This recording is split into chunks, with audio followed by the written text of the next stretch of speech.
Welcome to the National Housing Party United Kingdom meeting. This is our second meeting. Thanks for coming. My name's Pat McGinnis. I'm the Treasurer and Press Officer. I'm going to give you a little rundown of the progress of the party. And we basically got registered 7 months ago. And some of you might know that it was a bit of an accident with how we got the party registered, because we just wanted to see how difficult it was to get a party registered, because at the time there was no visible British Nationalist Party available to get behind. There was two big organisations saying that they could not get registered for quite a while, and it was very frustrating. So myself and John.Lawrence decided we're going to see how hard it is, and then the ball just started rolling.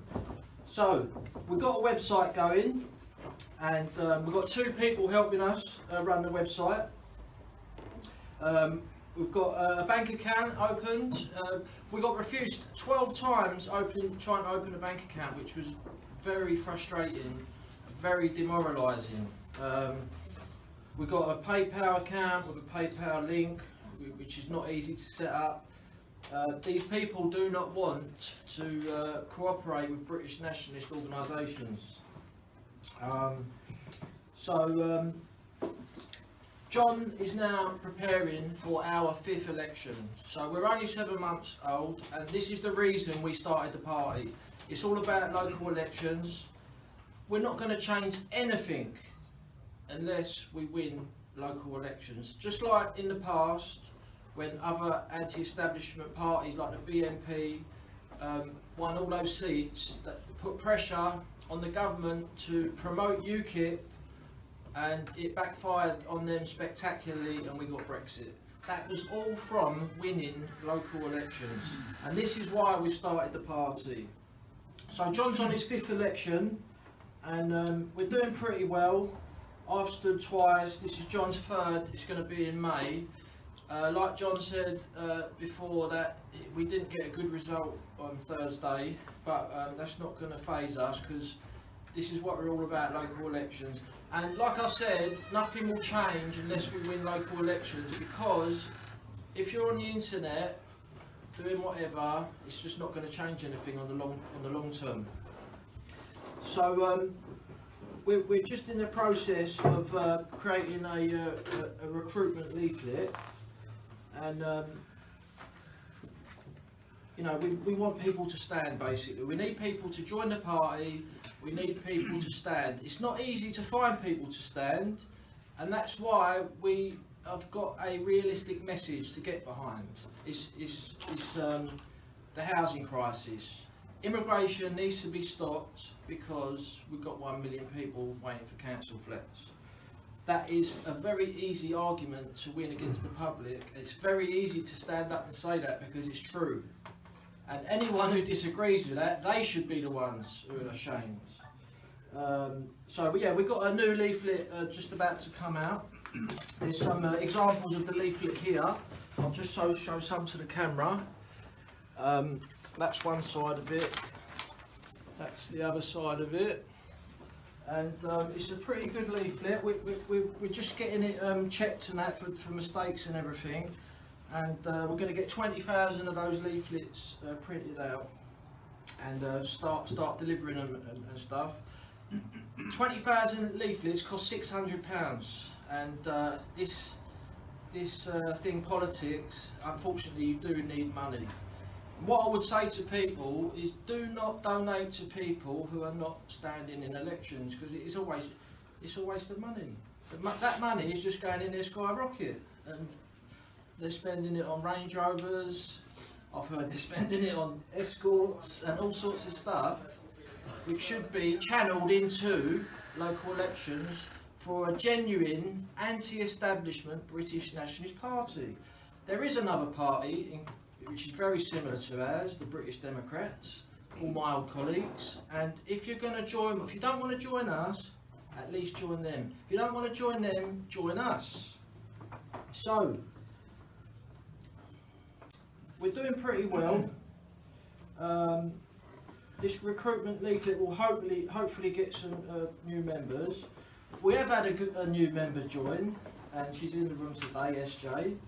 and she is an outstanding new member. She's helped with our video. We produced a video which is on John's channel, Stop the Invasion, all about Dover, and she was instrumental in doing that video with me. She's helped me proofread, leafleting, the leaflets. She's even been canvassing already. Myself, SJ, went up to Oldham on last Saturday, and with John and another member, Steve. So there's 4 of us canvassing last Saturday for the party. And yeah, SJ's helping with banners and stuff on the internet as well. So it's a miracle from God, to be honest, because it's not easy to find new members, let alone new members who actually do things to help the party. So we've now got 6 Twitter accounts on the internet. Got Wales, Scotland, thanks to Arlene for that one. Northern Ireland, Scotland, Wales. John's got his Twitter account, I've got mine. Yeah, we've had Paul Rimmer join the party, the veteran nationalist, Paul Rimmer. Thanks to Steve Laws for allowing us to use his articles on our website. Thanks to Mike Jones, Roberta Woods, who've helped me out. I've also helped the Brit Dems on a couple of things, so you know, we're working together. Thanks to Nick Hill, he's not here today. So yeah, and Katie Fanning helped us get the party registered, thanks to James Goddard, who's also helped us. You know, so we're a new party, but we have actually been in the newspapers 9 times already. Some of you might know the epic banner drop at Blackwall Tunnel, and incidentally, quite a few of the people who was there, they're now with the British Democrats, so shout out to them as well. But I organised some of these banner drops with the Exit the UN Refugee Convention banner, and but this particular banner drop at Blackwall Tunnel, which we didn't organise but we attended it, that was in that got into 2 mainstream media newspapers. The Evening Standard reported on that. Sadiq Khan actually said, well, one of the banners was it's okay to preserve white nations, and the other banner was Exit the 1951 UN Refugee Convention. Sadiq Khan directly said that we are racist, which is a badge of honour. Also, it was in the Times. They actually was mentioned in the party, National Housing Party, United Kingdom, and we was also in about 5 local papers as well. It was quite a frenzy attack on the party, but you know how it is. Any publicity is good publicity. And so also recently there was a march about Dover, the anti-dinghy march in Parliament recently, and we got mentioned in the Daily Mail. So I could never have dreamed that we'd have had this much success so far. You know, it's a hard struggle, there is a lot of other groups, but as I said, the only 2 genuine nationalist parties who are visible and standing in local elections is National Housing Party and the British Democrats. So also another important thing is we are a unionist party. We want to unite the English, the Irish, the Scottish and the Welsh under one British umbrella to kick the establishment out and regain control of this country for the British people. So yes, so we've got, at the moment we've got 14 members, which I would have never have dreamed that people try and, there's people joining the party I'd never even met before. We've had a few people try to join on the website and it didn't work because we've had a lot of problems sorting out the payment system and stuff. Got another extra 6 people helping us in the background who are just helping us. We've had 2 party meetings so far, and like I've said, this is our 5th election. It's been very difficult for me and John to also organise all these meetings and stuff whilst we've been taking part in elections as well. It is really difficult thing to do when there's not many of you doing it. So I'm very happy as far as it's gone so far. So I'm just going to run through some of the policies we've managed to get on our website, because obviously we're only 7 months old, we haven't got a manifesto yet, but we've put things on the website what we are campaigning for. So obviously the main one which we have been campaigning for about 2 years now is to exit the United Nations Refugee Convention, because as we all know, that the places where we hope to get a solution, like GB News, they are part of the problem, unfortunately. They continually say, we must accept genuine refugees. And that is why we've got the problem, because the people are flooding across using that vehicle to get into the country. And people who say, oh, I'm just against the illegals, but that's part of the problem, because if you keep accepting, we've helped enough refugees, we don't need to help anymore. It is over. Our country is being destroyed. Like literally every day there are thousands of people flooding into this country. And there's no housing for our own people. There's over 1 million people unemployed. They keep saying we need these workers and that. It's all lies. It's all lies to prop up their fake economy, their globalist agenda, which is destroying the identity of this country. Sucking us dry. So, yeah, I mean, I could go on and on, but I'm just going to quickly go through our policy. So we want to completely stop accepting refugees, yeah? That is the problem at Dover. That is why this problem has got worse and worse and worse at Dover. It's because of this convention, which allows people to turn up anywhere, any day, any time, and we cannot treat them as criminals. And on our website, nationalhousingparty.uk, if you go to that policy, we go into detail how we think the solution is, because we need a deterrent to stop people turning up illegally once we've left the convention, and we go into detail with that, because all these other people on GB News, it's like someone trying to swim with no arms. They keep saying, we've got to solve the problem at Dover, but on the other hand, no, we must accept refugees though, and it's just so infuriating. So that's one policy. We need to nationalise the housing market. Housing prices are through the roof. They're out of reach for most people. And the reason is because our housing market's been on the globalist market for many years, and we have many Chinese, Russian, Middle Eastern, American billionaires have just bought up property all over the place in this country, and they don't even live in the country. And I just can't understand how anyone think it is acceptable for foreigners to own property in this country and they don't even live here. I just don't understand it. So that's one of our policies, is to ban foreign ownership of UK property. Could you just mention about that woman getting kicked out of her house? Cause you know, okay, I'll do it after, yeah?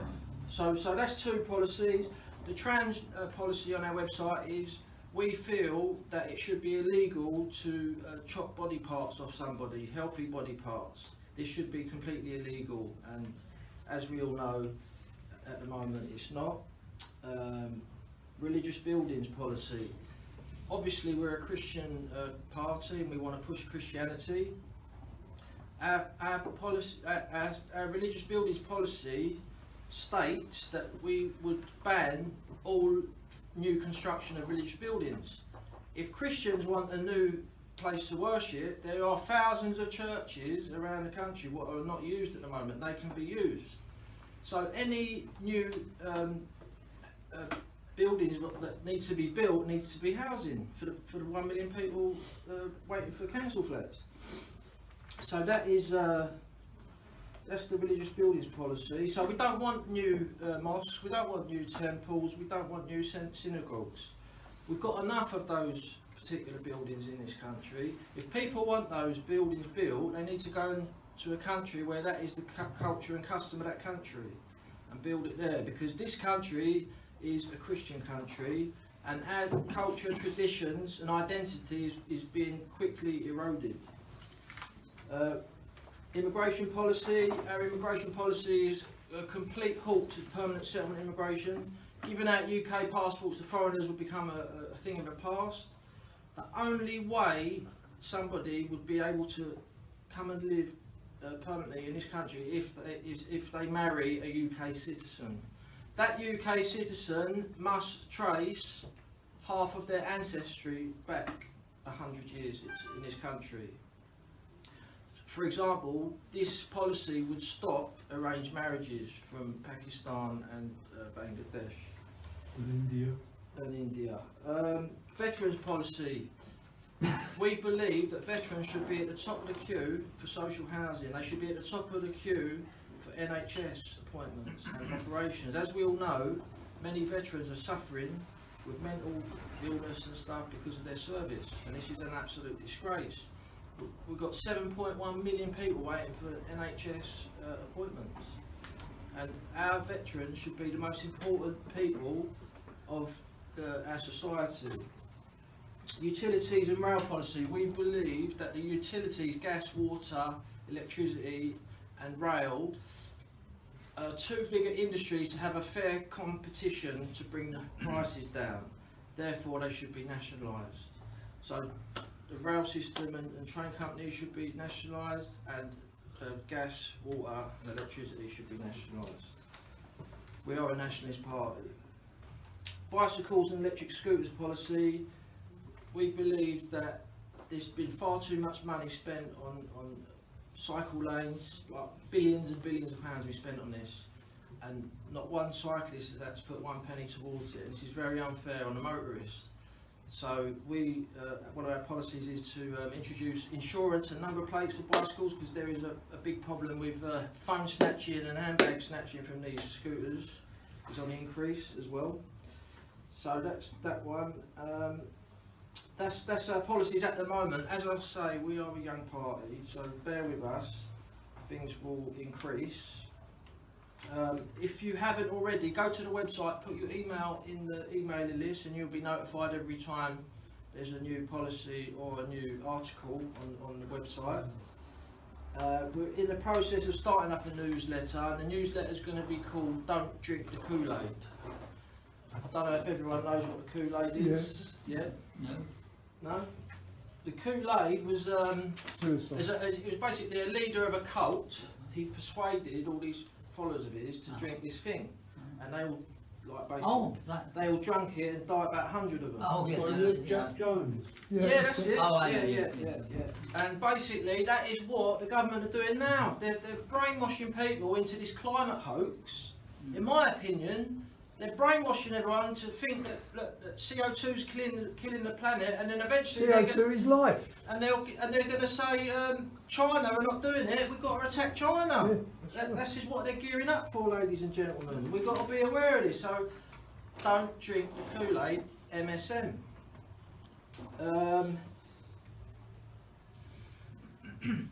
Yeah. So basically, that's that. I'm on Twitter quite a lot, some of you might know, and all the time people say to me on Twitter, why don't you join with Reform? Why don't you join with Heritage? Why don't you join with UKIP? Why don't you join with Reclaim? Why don't you join with all these parties? And it's just infuriating. They don't realise that practically everyone in this room, we're all banned from those parties. So effectively those parties have divided the right. So they've created a false kind of illusion that they're going to save this country.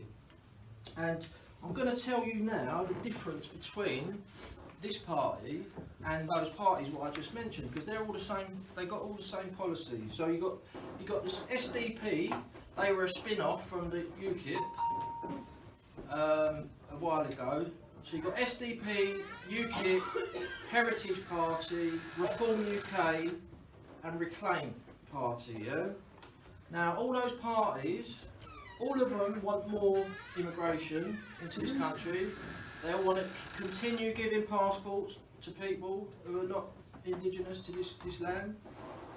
They all want to continue to accept refugees into this country, which is the root of the problem at Dover. And I forgot the actual thing. So, and also, none of them can say what an indigenous British person is. So they're continually attacking other people for saying, oh, how can you call that trans woman a woman? It's a man. And they ridicule those people which is correct, because it's impossible to transition from a man to a woman. They'll ridicule those people, but then they can't tell us what an Indigenous British person is. So, you know, those are three things what are different from them and us. So we want to completely stop permanent settlement immigration. We want to completely stop accepting refugees. Myself and John can quite easily tell you what an Indigenous British person is. David Lammy is not Indigenous British. Sadiq Khan is not. Diane Abbott is not. Dawn Butler is not. And John will be the first to say that John's half Indigenous British and he's half Jamaican. There's nothing wrong with being a British citizen if they're not Indigenous. There's nothing wrong with them, but that is a fact. And if you say that, you're ridiculed like you're some sort of evil person. So that's about it. So yeah, so that is basically identity theft. When they're saying David Lammy is exactly the same as me, like a British person, that's like he's stealing our identity, and that is the difference between us and those parties I just mentioned. So so one of our things for our party, we want equality for white people, because it is only white people who are getting discriminated against today. No other community is. Job quotas. There's like you just hear every week you hear that there's a job application and white British are not allowed to apply for it. So all we are campaigning for is equality. Now, how can Heritage, Reform UK, UKIP campaign for equality for the Indigenous population in this country when they can't even define what a British person is? So that's about it about them. And so the reason I'm saying this about them is because I'm just sick of people asking me on Twitter to unite with them. And at the end of the day, they are part of cancel culture, we are not. That's another thing. They all claim that they're against cancel culture. They've all banned 100,000 people from joining their parties, including most of us in this room. We are banned from joining them. And they say they're against cancel culture. It's like a comedy show. Yes. Sorry, did you request the photographer? Yeah, bring him in, bring him in. Okay. All right, thank you. What was you going to ask? Right, you're talking about the veterans. Yes. Mental issues. I mean, I think part of the problem is depression, the antidepressant tablets, and this comes under the old medical tyranny that we're under. And these antidepressant tablets that they put them on, they put women on them. I mean, a massive percentage of women are on antidepressant tablets in the Western world, which is part of breaking the family again. And of course, the veterans are chosen for this with their PTSD.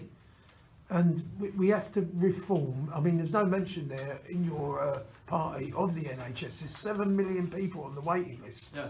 I wouldn't be surprised that's 7 million cancer patients. But is the NHS fit for purpose with this medical tyranny, with this vaccine stuff? I mean, I don't hear nothing from leftist parties about the vaccine. It's another debate entirely, the NHS, and it's a very divisive debate. Yeah, but I think people are rising up to it now, aren't they? Yeah, but we'll have Midazolam, killing people, yeah. killing our elderly off because we ain't got the pensions. Anyway, listen, I'm going to bring it to an end and we'll have a chat after, yeah? So, listen, thanks for listening, and I'll leave it there. Thank you.